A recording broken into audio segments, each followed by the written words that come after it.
Mes chers compatriotes, je profite de la dernière session parlementaire de l'année, ici à Strasbourg, pour vous adresser ces quelques mots et faire un point sur mon activité au Parlement européen. Élu en juin 2014, je n'ai eu de cesse de me battre contre cette Union européenne totalement déconnectée des réalités.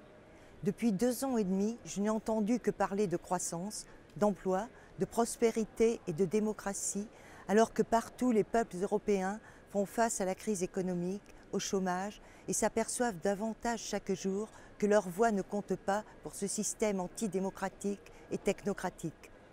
Mais les peuples ont décidé de réagir. Les référendums, britanniques en faveur du Brexit et hongrois contre les quotas de migrants, ont été l'expression d'une formidable volonté de reprendre les choses en main et de ne plus subir. En tant que membre de la Commission des affaires juridiques, j'œuvre au jour le jour pour la défense de la souveraineté des nations européennes, les intérêts de la France, de ses citoyens et de ses entreprises.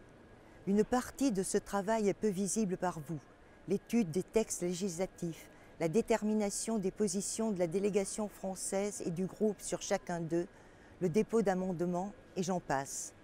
Un travail de l'ombre mais indispensable. Sachez que nous luttons avec mes collègues de la délégation française contre les traités de libre-échange tels que le TTIP et le CETA, la théorie du genre, les quotas de migrants et leur relocalisation, le détachement des travailleurs et autres projets funestes de la Commission européenne.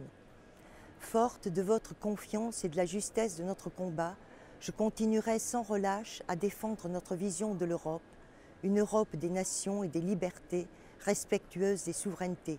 Vous pouvez compter sur moi. En ce mois de décembre, j'ai une pensée toute particulière pour nos compatriotes les plus démunis, pour ceux qui souffrent de maladies, de solitude.